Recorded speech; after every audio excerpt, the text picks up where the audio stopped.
Olá, eu sou a Natália E eu sou a Jovita.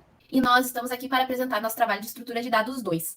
As referências utilizadas para a elaboração do código-fonte do nosso trabalho foi o livro Estrutura de Dados, Algoritmos, Análise da Complexidade e Implementações em Java e C++, da editora Person. É um livro que pode ser consultado de maneira virtual em bibliotecas virtuais. E também um artigo do freecodecamp.org, do autor Rosa. E o livro é das autoras Ascencio e Araújo. E agora nós vamos mostrar o nosso código. Antes de mostrar o código, nós vamos mostrar como ele ficou em sua execução. Então, quando nós abrimos ele via terminal, nós colocamos no nosso trabalho 7 opções, de 0 a 6. A opção 0 é para finalizar o programa, então quando eu digito 0, o programa ele é finalizado e esse terminal fecha.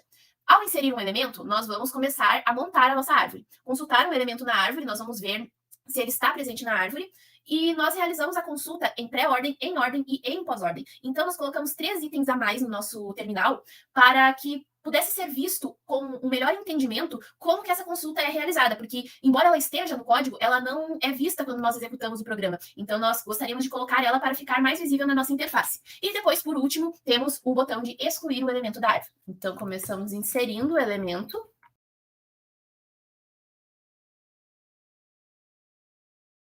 Agora vamos ver a nossa árvore em pré-ordem, em ordem e em pós-ordem. Primeiro em pré-ordem, então a raiz vai aparecer primeiro, depois a subárvore esquerda, depois a subárvore direita.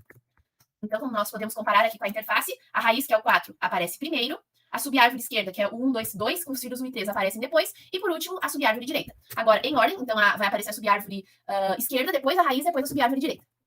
Aqui está, então, a subárvore esquerda, a raiz e a subárvore direita. Notem também que os filhos aparecem depois do pai nas subárvores. E agora, por último, em pós-ordem, onde é a subárvore esquerda, a subárvore direita e raiz.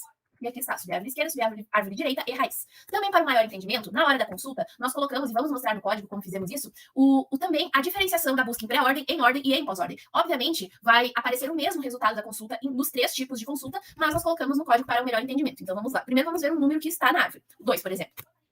O número foi encontrado na árvore, então aparecem 3 mensagens, depois nós vamos mostrar no código que ela é feita de 3 formas, na pré-ordem, em ordem e em pós-ordem.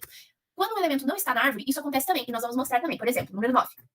Ele não é encontrado na árvore. Aparece 3 vezes, e cada uma dessas 3 vezes está em um ambiente diferente, em pré-ordem, em ordem e em pós-ordem. Por último, vamos remover um elemento da árvore, por exemplo, o 5. Pronto, elemento excluído da árvore. E quando nós mostrarmos a árvore novamente, podemos ver que o 5 não está mais lá. Quando nós queremos finalizar o programa, nós teclamos 0 e o programa é finalizado e o terminal se fecha. Agora nós vamos mostrar o código, então. Então, para começar nosso código, nós criamos uma struct, a struct árvore. Essa struct foi criada para armazenar as características de uma árvore. Nela temos a variável num, que é o valor do nó da árvore, o qual o usuário vai interagir no menu Alt-D, que é a altura direita, e Alt-E, que é a altura esquerda. Abaixo temos um destrutor, que inicializa os elementos como nulo. Então, nossa primeira função, a função rotação à esquerda. Essa função serve como uma auxiliar à função de balanceamento, visto que atualiza os nós quando é necessário fazer uma rotação à esquerda para balancear. É declarado 2 variáveis auxiliares do tipo árvore, que irão armazenar valores de árvore temporariamente para balancear. Inicialmente, o AUX1 recebe a árvore da direita e o AUX2 a árvore da esquerda. E o AUX da direita recebe o AUX2, que no caso é a esquerda da direita, e o AUX1 receberá o nó passado por parâmetro. Com isso, a rotação à esquerda foi realizada. Depois disso, será a alteração das alturas das árvores. Aqui, no nosso primeiro if, verifica se a árvore da direita é nula. Se sim, a altura da árvore recebe 0. No else if, se a altura da esquerda da árvore da direita é maior que a altura da direita da mesma. Se sim, a altura da direita recebe a altura da esquerda mais 1.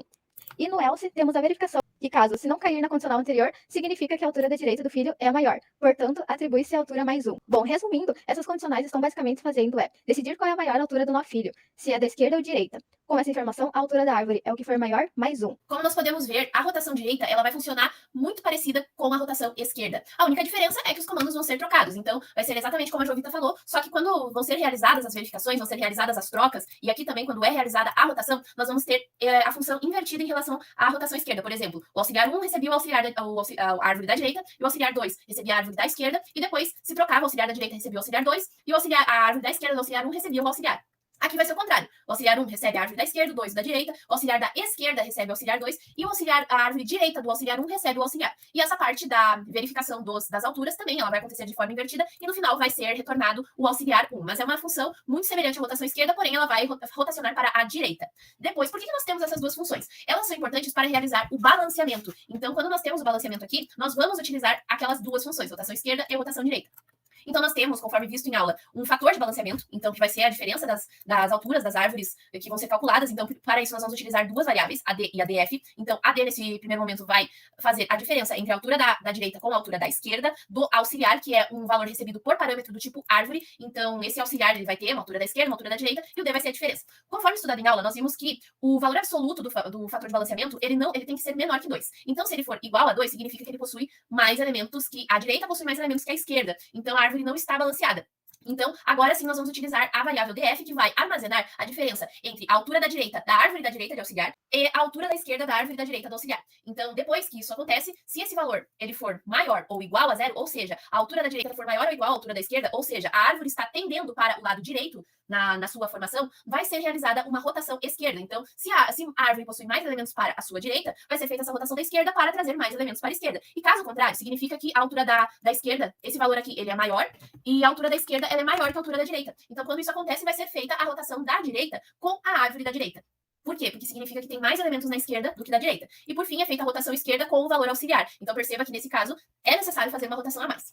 Caso o fator de balanceamento não seja 2, mas seja igual a menos 2, lembra que falei no valor absoluto? Então, a diferença não pode estar entre menos 2 e 2. Também acontece esse desbalanceamento e deve ser feita o mesmo tipo de atitude, porém, nós vamos trabalhar de forma contrária. Aqui, nós mexemos na árvore da direita. Aqui, nós vamos mexer na árvore da esquerda, porque quando nós realizamos a diferença do D, nós fizemos a direita menos a esquerda. Então, por isso, interfere se esse 2 vai ser positivo ou negativo quando estamos trabalhando aqui nas condicionais. E, por esta razão, tudo aqui vai ser, toda essa parte aqui vai ser o contrário dessa parte aqui. Então, aqui, nós tínhamos a diferença, e caso essa diferença fosse maior ou igual a zero, aqui ela já é menor ou igual a zero. E daí nós vamos realizar a rotação direita e não mais a rotação esquerda. E aqui é a mesma coisa, nós íamos fazer a rotação direita para a árvore da direita, aqui nós vamos fazer a rotação esquerda para a árvore da esquerda e o contrário para o auxiliar. E no final vai retornar o auxiliar. Agora temos o elemento inserir. Ele vai receber como parâmetro a árvore, então, uma variável auxiliar do tipo árvore, e um valor que o usuário vai digitar para ser inserido na árvore. Então, é criada uma variável novo, e daí nós vamos analisar esta árvore.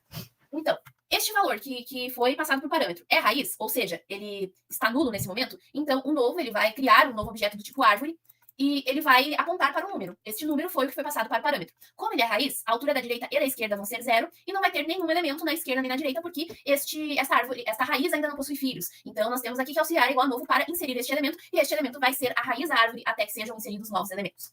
Agora, nós temos uma outra condição, que significa, este valor passado por parâmetro é menor que a raiz da árvore, então ela vai trabalhar com responsividade, então nós vamos trabalhar com inserção várias vezes dentro da própria inserção, para que ela consiga encontrar o local exato para inserir este elemento na árvore. Então, primeiro, nós vamos olhar para o auxiliar da esquerda e vamos inserir, porque se ele é menor, ele vai cair na subárvore da esquerda. Aí, como foi escrito aqui no comentário, essa lógica de menor e maior é associada à direita e esquerda da árvore. Então, isso vai acontecer de uma maneira de acordo com o lado da árvore. Por exemplo, a altura da esquerda, ela vai ter o mesmo valor do que é apontado para a altura da direita, mais 1. E aqui acontece o contrário. Então, depois que é inserido um elemento na árvore, é realizado o balanceamento utilizando a função balanceamento, rotação esquerda e rotação direita, como necessário. E vai ser passado por parâmetro esse valor auxiliar que nós colocamos, fizemos a inserção aqui em cima. Aqui acontece uma situação bem semelhante à a condição daqui de cima, contudo, caso o elemento seja maior que a raiz, porque só é possível acontecer destas duas formas, menor ou maior. Então, aqui ele vai inserir da mesma maneira, só que desta forma, apontando para a árvore da direita, a subárvore da direita, porque se ele é maior que a raiz, ele aponta para a direita. Então, existem funções semelhantes nas duas condições, contudo, de acordo com o lado que ela vai ser inserida na função. E no final, retorna o auxiliar. Agora começam as consultas, que, conforme foi explicado quando foi mostrado o código via terminal, existem 3 funções: pré-ordem, em ordem e pós-ordem. Elas funcionam de maneira muito semelhante. Então, vamos mostrar elas. Recebe novamente uma variável do tipo árvore auxiliar, um número para consultar na árvore via parâmetro, e o achou, que ele pode ser 0 ou 1 na nossa função. Nós optamos por utilizar uma variável do tipo inteiro que vai variar entre 0 e 1 para representar o achou. E nesse achou vai ser feita a verificação. Então, é mais uma vez uma função que trabalha com responsividade. Então, se o auxiliar for diferente de nulo e o achou ele for 0 neste momento, quando o achou for 0, significa que ele não achou o elemento na árvore. Quando o achou foi 1, significa que ele achou o elemento na árvore. Então ele vai começar pela raiz, porque por enquanto ele não viu nada até agora. Começa na raiz, procura. Se ele encontrou, ou seja, se o número que foi apontado através da variável auxiliar for igual ao número que foi passado por parâmetro, achou igual a 1, e significa que aquele elemento faz parte da árvore. Se não, se ele não encontrar na raiz, ele vai percorrer a subárvore da esquerda. Então, ele vai ver se o elemento ele é menor. Lembrando que se ele for menor, vai procurar na subárvore da esquerda. Então, ele vai fazer novamente, vai executar a função dentro da própria função até encontrar a árvore. Então, como esse valor ele é menor, ele vai consultar a subárvore da esquerda, que é uma característica da pré-ordem. E se ele não encontrar nem a raiz, nem a subárvore da esquerda, ele vai procurar na subárvore da direita. Então, Perceba que ele sempre vai cair em algum momento nessa parte aqui. Então, se ele encontrar, ele vai atribuir o número 1 para a variável achou. É isso que esses outros elementos estão fazendo aqui. Então, se logo, recapitulando, se achou for 0, ele não encontrou, e se achou for 1, significa que ele encontrou. E no final ele vai retornar ou 0 ou 1, e depois vai ser visto que na main nós criamos a condição para ver se esse achou é 0 ou 1. A consulta em ordem funciona exatamente da mesma maneira, a única diferença é que a parte da raiz está no meio. Então, antes de verificar a raiz e atribuir o valor 1, ele vai executar a função na subárvore esquerda. Então, antes de atribuir o valor 1 procurando na raiz, ele vai realizar a sua responsabilidade na subárvore da esquerda. E caso ele não encontre nem na subárvore da esquerda nem na raiz, ele vai para a subárvore da direita e retorna depois 0 ou 1, assim como aqui. A pós-ordem também é a mesma coisa, a única diferença é que ele vai realizar as duas responsabilidades, as duas vezes ele vai executar a função dentro da função antes de procurar na raiz. Então, primeiro ele vai na subárvore esquerda, depois ele vai na subárvore direita, depois ele vai na raiz. É o último passo. E ele retorna daí 0 ou 1 da mesma maneira. Então, nossa próxima função é a amostra pré-ordem. Essa função verifica se há valor passado por parâmetro. Se houver, ela exibe a raiz e todos os elementos da esquerda, chamando a mesma função de forma recursiva, passando como parâmetro a subárvore da esquerda antes de exibir todos os elementos da direita. Dessa forma, exibindo tudo em pré-ordem.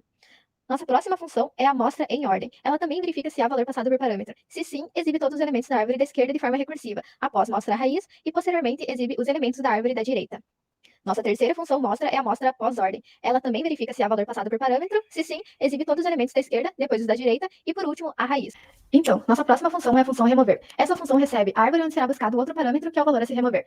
Cria-se duas variáveis auxiliares e começa, então, os ifs de verificação. Na primeira condicional, verifica se o valor do nó atual é igual ao valor que se quer remover. Se sim, inicia o processo de remoção. Vale ressaltar que não basta só pagar o valor, mas também reapontar os nós filhos que ainda vão existir na árvore. Sabendo disso, verificamos se a árvore da esquerda é igual à árvore da direita, pois o único caso em que essa verificação será verdadeira é quando ambas as subárvores forem nulas. Ou seja, o nó se remover não tem filhos. Dentro dessa verificação, ocorre apenas o delete do valor para liberar memória e atribuir null. Em seguida, nossa próxima condicional, o else if, verifica se a árvore da esquerda é nula, ou seja, esse nó só tem filho à direita. Sendo assim, a árvore auxiliar P recebe a subárvore da direita, deleta o nó que deseja se remover e retorna o P. O nossa próxima condicional, o outro else if, verifica se a árvore da direita é nula, ou seja, esse nó só tem filhos à esquerda. Então faz o mesmo procedimento da condicional de cima, com a diferença que retorna a subárvore da esquerda. Irá cair no else quando o nó tem filhos dos dois lados, então atribuímos as variáveis auxiliares à subárvore da direita. Em seguida, enquanto houver subárvore à esquerda, o auxiliar P irá recebê-la. Dessa forma, P irá receber a última subárvore à esquerda, e aí atribuímos a essa subárvore a árvore da esquerda, que é filha direita do nó se remover. Após isso, liberamos a memória do nó removido e retornamos o P2. Irá cair no else o nó atual é igual ao valor que queremos remover. Entretanto, quando não encontramos, existem as condicionais que verificam para qual direção da árvore é necessário navegar para encontrar aquele valor e removê-lo. Nossa outra função é a função atualiza. Essa função atualiza as alturas das árvores e chama a função de balanceamento. Sendo assim, ocorre a verificação se existe nó e tenta-se atualizar os nós da árvore à esquerda de forma recursiva. Dessa forma, iremos até uma folha da árvore à esquerda e existe uma verificação se estamos nele. Caso sim, a altura da esquerda é 0. Se estivermos numa folha, a altura da árvore é baseada na maior árvore filha, seja ela de esquerda ou direita. Ao encontrar qual é a maior, atribuímos a altura da árvore da esquerda como a maior mais 1. E depois realiza-se o mesmo processo na árvore da direita. No final, é chamada a função de balanceamento e retornamos a árvore atualizada. Nossa última função é a função desaloca, que essa função serve para liberar memória de uma árvore inteira, ou seja, destruí-la. No if verifica-se existe nó passado por parâmetro, se sim, é chamada a função de desaloca, de forma recursiva para todas as subárvores da esquerda e da direita, e nesse processo de recursão vai deletando todos os nós. Como essa função retorna uma árvore e essa árvore foi totalmente deletada, retorna o null no final. Então, partindo agora para a main do nosso código, onde temos a árvore que está vazia, logo o ponteiro raiz tem o valor null. O ponteiro aux é o ponteiro auxiliar, e as variáveis op, que é a opção que o usuário irá escolher no menu, achou 1, achou 2, achou 3, que são as variáveis que auxiliarão as buscas, e a variável número, que será usada que será passada como parâmetro nas opções do menu. Vale ressaltar que essa variável número já foi explicada por nós, principalmente pela Jovita, nas funções que vão utilizar de busca, consulta e inserção. Então, onde lá nas funções ela era chamada sempre de num, aqui é número para diferenciar. Então, o menu, como já foi mostrado anteriormente, está aqui. E o usuário vai digitar o que vai ser armazenado na variável op, que vai ser a mesma variável que vai ser analisada pelo switch para realizar o menu. Então, se op for 0, ele vai simplesmente finalizar o programa, dar um break e vai acabar. Se ele for o número 1, vai ser realizada a função de inserção na árvore. Então, já perceba que vai ser inserido um valor passado por parâmetro, que lá em cima nós dizemos que ele se chamava num, e aqui ele é número. E aqui a raiz era onde aquela variável alce do tipo árvore que nós tínhamos lá, e aqui é chamada de raiz. E se deu tudo certo, né, ele vai dizer número inserido na árvore com sucesso e break para essa opção. O case 2 diz respeito à consulta das árvores. Então, olha só o que foi feito aqui.